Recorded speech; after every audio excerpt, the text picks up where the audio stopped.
రాయలసీమలో రాజకీయాలు కొత్త పుంతలు తొక్కుతున్నాయా? అది కూడా మిథున్ రెడ్డి నియోజకవర్గం రాజంపేట, కడప జిల్లా రాజంపేటలో మిథున్ రెడ్డిని తన నియోజకవర్గానికి రావద్దు అంటూ అడ్డుకున్నారు తెలుగుదేశం పార్టీకి సంబంధించిన శ్రేణులు. అయితే ఆయన ముందస్తుగానే హౌస్ అరెస్ట్ చేయడం, అక్కడ ఎటువంటి వివాదాలు చోటు చేసుకోకుండా ఒక ఎంపీ, ప్రస్తుతం ఆయన ఒక ఎంపీ తన నియోజకవర్గానికి వెళ్లకుండా అడ్డుకోవడం గతంలో తెలుగుదేశం పార్టీ వెర్షన్. గత 5 ఏళ్లలో వాళ్ళు సృష్టించిన అరాచకాలు దానికి నిదర్శనమే రానివ్వని, వీళ్ళు మాత్రం ఒక పక్క తమ వాళ్ళ ఇల్లులు కూలగొట్టేస్తున్నారు జేసీబీలతో, వైసీపీ నాయకుల్ని, కార్యకర్తల శ్రేణులను ఇబ్బందులు పెడుతున్నారు, వాళ్ళకి అండగా ఉండడానికి వెళ్తుంటే మమ్మల్ని అడ్డుకుంటున్నారు అనేది. ఇక్కడ టార్గెట్ పొంగనూరా లేదంటే టార్గెట్ పెద్దిరెడ్డి, మిథున్ రెడ్డి? ఏం జరగబోతుంది ఈ రాజకీయం? ఇది అంశమైన చర్చించే ప్రయత్నం చేద్దాం సార్. గతంలో కూడా పొంగనూరు వివాదాలు, అప్పట్లో పొంగనూరు అల్లర్లు ప్రచారం సమయంలో వెళ్ళినప్పుడు, ఇప్పుడు అంటే వాస్తవానికి మిథున్ రెడ్డి ఒక ఎంపీ, ఆయన నియోజకవర్గాన్ని వెళ్ళడానికి ప్రాబ్లం ఏంటి?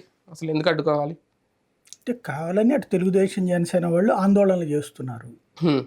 అతను రాజకీయం, అతన్ని బహిష్కరించాలి అన్నటువంటిది. బేసిక్గా ఏంటంటే రాజకీయ కక్ష సాధింపులు ఇద్దరి మధ్యన నడిచినాయి. సుదీర్ఘకాలం పాటు ఇంకొక పార్టీని బతకనీయకుండా చేసుకొచ్చారు మిథున్ రెడ్డి కానీ పెద్దిరెడ్డి కానీ. ఎవరైనా తెలుగుదేశం వైపు ఉన్నా, జనసేన వైపున ఉన్నా, అంతకుముందు ప్రజారాజ్యం ఉన్నా, తామున్న పార్టీకి వ్యతిరేకంగా ఏ పార్టీ వాళ్ళు ఉన్నా సరే వాళ్ళని హెరాస్ చేసేవాళ్ళు. వేధింపులు, కేసులు పెట్టడాలు, లేకపోతే కనుక దాడులు, ఇట్లాంటివన్నీ జరుగుతూ ఉండే. ఓ రకంగా అదొక మాఫియా రాజ్యం అనాలా, ఫ్యాక్షన్ రాజ్యం అనాలా, అది నడిచింది. అయినా తట్టుకుని నిలబడ్డటువంటి వాళ్ళే ఉన్నారు. ఇప్పుడు రామచంద్ర యాదవ్, చల్లాబాబు, ఇట్లాంటి వాళ్ళు. కానీ గ్రౌండ్ లెవెల్లో వీళ్ళకి ఉన్నటువంటి బలం కంటే కూడా వాళ్ళ బలం చాలా స్ట్రాంగ్గా ఉంటా ఉండేది. కాలం కలిసి రాకపోతే తాడేపామే కరుస్తుంది అంటారు కదా. ఇప్పుడు ఏ పోలీస్ డిపార్ట్మెంట్ అయితే సెల్యూట్లు కొట్టిందో అదే పోలీస్ డిపార్ట్మెంట్ నువ్వు బయటికి పోవద్దు అంటుంది.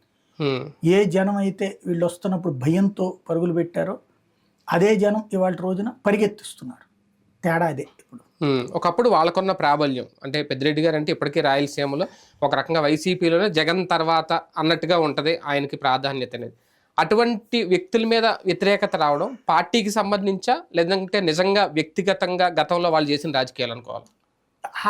గతంలో చేసిన రాజకీయాల వలన జరుగుతున్నటువంటి ఘర్షణలు అయితే కాదు. ఇది ప్రతీకారమే నడుస్తుంది. ఇక్కడ ఏంటి, వీళ్ళిద్దరూ కూడా ఈయన టచ్ చేసినటువంటిది పెద్దిరెడ్డి, మిగతాది తన పని తను చేసుకుని, తన నియోజకవర్గం తను చేసుకున్న 40 ఏళ్ళ నుంచి చంద్రబాబు గారు ఎట్లా 40 ఇయర్స్ ఇండస్ట్రీనో ఈయన కూడా 40 ఇయర్స్ ఇండస్ట్రీ.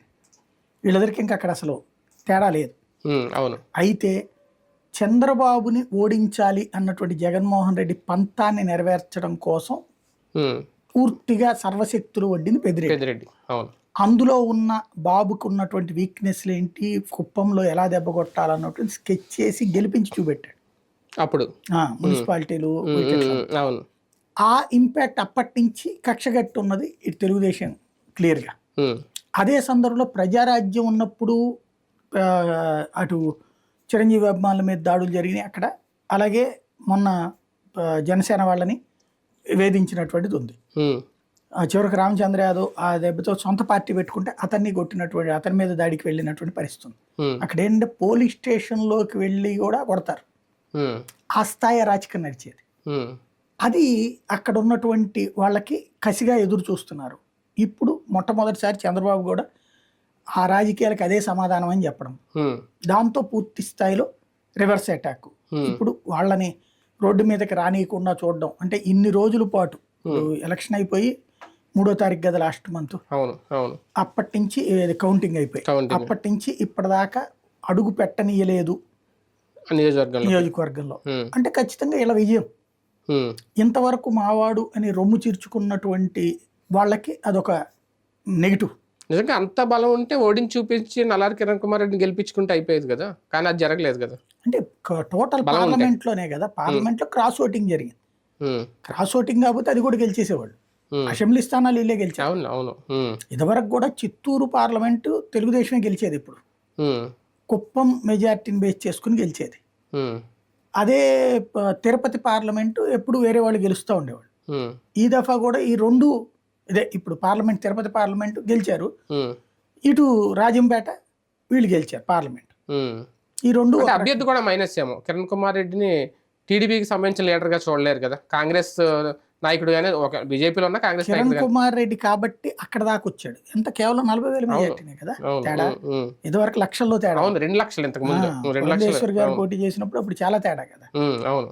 ఓన్లీ చివర్లో క్రాస్ ఓటింగ్ అన్నటువంటిది దెబ్బతీసింది తప్పించి లేకపోతే అయ్యేది కాదు.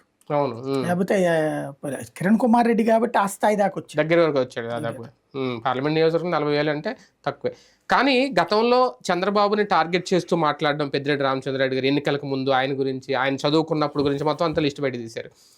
వ్యక్తిగతంగా టార్గెట్ అవుతున్నారా తెలుగుదేశం పార్టీకి పెద్దిరెడ్డి ఫ్యామిలీ? లేదు జగన్ని, ఎందుకంటే ఈయన ఆర్థిక మూలాలకు సంబంధించిన నాయకులు ముందు టార్గెట్ చేశారు కాబట్టి అధికారంలోకి రాగానే ఆ యాంగిల్లో పెద్దిరెడ్డి వైపు నుంచి నరుక్కొస్తున్నారు. అంతే, రెండు వైపులా కలిపి అనుకోవాలి, ఒకటి కాదు. అటు రాజకీయంగా చంద్రబాబునే కుప్పంలో ఓడించడానికి ప్లాన్ చేశాడు కాబట్టి ఆయన్ని పొంగనూరులోనే దెబ్బ కొట్టడం కోసం మొన్న అధికారంలోకి రాగానే తెలుగుదేశం అక్కడ అదే చల్లాబాబు ప్లాన్ చేసి పొంగనూరుకి సంబంధించిన 13 మందిని కౌన్సిలర్లను ఇటు పక్క తీసుకున్నారు. దందానే చేశారా, డబ్బులే ఇచ్చారా, ఏమైనా చేయండి మన మున్సిపాలిటీ పొంగనూరు కంప్లీట్గా గెలుచుకొచ్చింది. ఆ రోజున ఏకగ్రీవాలు అయిపోయినాయి. ఏకగ్రీవం అయినవనే మున్సిపల్ కమిషనర్, ఇదే మున్సిపల్ చైర్మన్ కూడా, అతను కూడా అటు వెళ్ళిపోయారు, తెలుగుదేశం వైపుకి వెళ్ళిపోయారు. ఇప్పుడు ఈయనకి దమ్మే చాలంది ఏంటంటే వాస్తవంగా 23 మంది కౌన్సిలర్లను తీసుకోవాలనుకున్నారు కానీ 13 దగ్గర ఆగిందనమాట. అంటే 10 మందిని ఆపగలిగారు వాళ్ళు. ఇప్పుడు పెద్దిరెడ్డి రాకపోతే వాళ్ళకు కూడా ధైర్యం పోతుంది, మొరేలు కోల్పోతారు. అలా రాకుండా చూడాలన్నదే ప్రయత్నం. అప్పుడు 13 మందితో ఇప్పుడు ఏం చేయాలి లెక్క ప్రకారం, పెద్దిరెడ్డి అక్కడికి వచ్చి కూర్చుంటే కౌన్సిలర్లు అందరూ 21 మంది ఉంటారు, అది టోటల్గా 32 మంది ఉన్నట్టున్నారు. వీళ్ళందరితో కూర్చున్నారు అనుకోండి, అవిశ్వాస తీర్మానం పెడతారు, మున్సిపల్ వాళ్ళ మనిషిని ఇంకొకళ్ళని పెట్టుకుంటారు. ఇప్పుడు అది ఆ ధైర్యం లేకుండా చేశారు. అంటే ఇప్పుడు ఒకవేళ పెద్దిరెడ్డి రాకపోయినా ఫోన్లో మాట్లాడాను వీళ్ళు పెట్టచ్చు అవిశ్వాస తీర్మానం. ఇప్పుడు అవకాశం లేకుండా చేస్తున్నారు అనమాట. అంటే భయపడేటట్టు చేస్తున్నారు. అది ఒకటే, అంటే భయాన్ని బాబుకి పరిచయం చేయబోయి ఇప్పుడు ఆయనే భయం పరిచయం చేసుకుంటున్నారు. రెండవది మిథున్ రెడ్డి, వాస్తవంగా చెప్పాలంటే జగన్కి right hand or left hand లేదా గుండెకాయ అనాలేమో. గోదావరి జిల్లాల కదంతా మిథున్ రెడ్డికి అప్పచెప్పింది. పవన్ కళ్యాణ్ ఓడించే బాధ్యతతో పాటుగా గోదావరి జిల్లాలో జనసేన వాళ్ళని వైఎస్ఆర్ కాంగ్రెస్ పార్టీలకు అనేక మంది ఇన్ఛార్జీలు వచ్చారు కదా, అదంతా చూసింది అతనే. అది పవన్ కళ్యాణ్కి కోపం ఉంది కాబట్టి అక్కడ రాజకీయంగా మిథున్ రెడ్డినైనా దెబ్బ కొట్టాల్సింది. వాళ్ళిద్దరికి ఉన్నటువంటి ఆగ్రహమే వాళ్ళ పార్టీ నాయకులకు ఉంది. ఇంకొకటి ఏళ్ల తరబడి వాళ్ళ ఆధిపత్యం చిత్తూరు జిల్లాలో ఇంకెవరు అంగీకరించరు, అక్కడ వాళ్ళకి నచ్చదు మిగతా వాళ్ళకి. ఇప్పుడు అదే కరుణాకర్ రెడ్డి, అదే చెవిరెడ్డి, వీళ్ళు ఏమనలేక సైలెంట్గా ఉంటారు, ఈయన వాళ్ళ జోలికి పోవట్లేదు కాబట్టి. కానీ వాళ్ళందరికీ కూడా ఒకళ్ళు ఇంకొకళ్ళ మీద ఆధిపత్యాన్ని అంగీకరించే మనస్తత్వాలు వాళ్ళు కాదు రెడ్లలో కూడా. కాబట్టి అదొక మైనస్ కూడా ఉంది పెద్దిరెడ్డికి. కాకపోతే మనిషి వచ్చేటప్పటికి సూటిగా మాట్లాడగలడు, కానీ అతని దౌర్జన్యం అయింది, లేకపోతే ఆయన ఫ్యాక్షనిజం అన్నట్టు, ఒరిజినల్ ఫ్యాక్షనిజం అనాలా దాన్ని రౌడిజం అనాలో తెలియదు నియోజకవర్గం. ఇంకొకళ్ళని బతకనియకపోవడం, ఇంకొకళ్ళు అనేవాళ్ళు ఇంకో పార్టీ మాట ఊసెత్తనివ్వకపోవడం అన్నట్టు, అది ఇప్పుడు రివర్స్ అయింది. ఒక రకంగా డేరింగ్ రాజకీయం చాలా. 40 ఏళ్ల తర్వాత పెద్దిరెడ్డికి షాక్ ఇచ్చారు 40 ఏళ్ల తర్వాత. ఎందుకంటే కాంగ్రెస్ అధికారం దిగి తెలుగుదేశం ఉన్న రోజున ఏం కాల. గతంలో పెద్దిరెడ్డి ఇబ్బంది పడింది కిరణ్ కుమార్ రెడ్డి ద్వారా, ఆయన సీఎం అయినప్పుడు కొంచెం ఇబ్బంది పెట్టాడు. ఇప్పుడు ఈ స్థాయి ఇబ్బంది అన్నది ఊహించలేదు. రాయలసీమలో వైసీపీని క్లీన్ స్వీప్ చేయాలన్నా, లేదంటే వైఎస్ఆర్ కాంగ్రెస్ పార్టీని మోరల్గా దెబ్బతీయాలన్నా పెద్దిరెడ్డిని టార్గెట్ చేస్తే, పెద్దిరెడ్డిని వీక్ చేస్తే అది సాధ్యం అవుతుందని టీడీపీ ఏమన్నా భావిస్తోందా? రాయలసీమ మొత్తానికి అంత సీన్ అని వాళ్ళు అనుకోరు, వాళ్ళకి తెలుసు. అంటే ఆల్మోస్ట్ ఇప్పుడు రాయలసీమలో గతంతో పోలిస్తే అంటే క్లీన్ స్వీప్ అవ్వలేదు కానీ చాలా వరకు స్వీప్ అయిపోయింది. పెద్దిరెడ్డి ద్వారా కాదంటున్నా నేను అనేది, పెద్దిరెడ్డి చేసింది ఎంతవరకు అంటే చిత్తూరు, తిరుపతి అక్కడ వరకు. తిరుపతి కూడా మళ్ళీ పూర్తిగా ఏం చూడాల. అంటే అప్పుడు పార్లమెంట్ ఎన్నికల్లో, ఉప ఎన్నికల్లో ఈయన ఫుల్ ఎఫర్ట్ పెట్టారు. ఈ ఎలక్షన్స్ లో చూసుకుంది ఆయన అక్కడ వరకు, అంటే పోల్ మేనేజ్మెంట్ అంతే. కాబట్టి లేదు, ఓవరాల్ గా చూసుకుంటే దానికి ఇది రాయలసీమ అంతా ఏమో ఆయనకి అప్పచెప్పాల. రాయలసీమలో సీట్లు అవన్నీ కూడా జగనే చూసుకున్నాడు ఓవరాల్ గా చెప్పాలంటే. పెద్దిరెడ్డికి మెయిన్ టార్గెట్ ఇచ్చిందల్లా కుప్పంలో ఓడగొట్టడం, హిందూపురంలో బాలకృష్ణ ఓడగొట్టడం, ఈ 2 చోట్ల కూడా ఫెయిల్ అయ్యి. కాబట్టి ఫెయిల్ అయ్యింది కాబట్టి ఇంకేం చేస్తారు, పెద్దిరెడ్డి ఉనికికి సమస్య ఇప్పుడు ఒక రకంగా. అంటే ఎంతకాలం పెద్దిరెడ్డి అంటే భయపడ్డోళ్లలో భయం పోతుంది. ఫ్యాక్షనిజం రౌడీయిజం ఏరియాల్లో భయం ఒక్కసారి పోతే చాలు, ఆ తర్వాత ప్రతి ఒక్కడు నిలేస్తాడు, నిలదీస్తాడు. ఆ రోజు తెచ్చిపెట్టింది ఈవేళ వ్యూహాత్మకంగా తెలుగుదేశం జనసేన. మిథున్ రెడ్డి పార్టీ మారుతారు అనే ప్రచారం, అంటే దానికి ఆయన కూడా నిన్న క్లారిటీ ఇచ్చారనుకోండి వెళ్ళునని. కాకపోతే బీజేపీలోకి వెళ్తారు, మిథున్ రెడ్డి వెళ్తే పెద్దిరెడ్డి వెళ్తే అవినాష్ రెడ్డి కూడా వెళ్తారు అనే ప్రచారం ఎందుకు చేస్తున్నారు? కావాలని జరుగుతుందా నిజంగా? వీళ్ళకి ఏమన్నా మాటలు చేసుకుంటారు. రాహుల్ గాంధీ బీజేపీలోకి, నరేంద్ర మోడీ కాంగ్రెస్లోకి ఎట్టెళ్ళరు. అంటే వీళ్ళ రాజకీయ అవసరాల కోసం, వ్యాపార ప్రయోజనాల కోసం పార్టీలు మారరా? భారతీయ జనతా పార్టీ విడిగా ఉందనుకోండి, మీరు అన్నది కరెక్ట్ అవుతుంది. అది విడిగా లేదు కదా. విడిగా లేనప్పుడు ఎందుకు పెట్టుకుంటారు? ఒకటి. రెండవది, భారతీయ జనతా పార్టీలో ఉన్నటువంటి పురంధేశ్వరు లేకపోతే కనుక వీళ్ళందరికీ కూడా పెద్దిరెడ్డి వీళ్ళంటే నెగిటివే కదా, సీఎం రమేష్ వీళ్ళందరూ. ఇంకా ఇక్కడెక్కడ ఉంది అవకాశం? లేదు. వీళ్ళని కాదని చెప్పి ఇప్పుడు అర్జెంటుగా బీజేపీలోకి చేర్చుకోవాలా, బీజేపీ బలపడద్దు అనేది వీళ్ళని. ఆ గుర్తు అక్కడ లేదే పెద్దగా. ఇంకోటి అక్కడ కిరణ్ కుమార్ రెడ్డి ఉన్నాడు, 45,000 దాకా తీసుకొచ్చాడు. అంటే గుర్తు లేకపోయినా ఇప్పుడు ఆదినారాయణ రెడ్డి లాంటి వాళ్ళు వెళ్ళి గెలిచారు అంటే గుర్తు వల్లే గెలిచారు అనుకోవాలా? అంతే కదా. అంటే ఇప్పుడు గుర్తు లేకుండా ఓటేయరు కదా, కూటమి కలిపి. ఆ కూటమిలో కీ రోల్ తెలుగుదేశం అయినప్పుడు తెలుగుదేశం ఫీల్ అవుతుంది అని తెలిసి సెక్యూరిటీ కోసం, ఇప్పుడు వాళ్ళు ఎందుకు వెళ్తారు? సెక్యూరిటీ కోసం. సెక్యూరిటీ కోసం అంటే ఒక రకంగా ఇప్పుడు లాలూచీ జరగాలి వీళ్ళిద్దరి మధ్య. ఆ లాలూచీ పడే మనస్తత్వాలు అలాగే కాదు నాకు తెలిసి.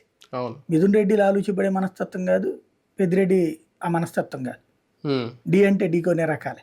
రాజశేఖర రెడ్డితోనూ సుదీర్ఘకాల విభేదాలు ఉన్నాయి పెద్దిరెడ్డి, కిరణ్ కుమార్ రెడ్డితోనూ విభేదాలు ఉన్నాయి. అంటే కాంగ్రెస్ ముఖ్యమంత్రులు ఉండగా కూడా తన పెత్తనం ఎక్కడ తగ్గడానికి ఒప్పుకోలేదు అతను.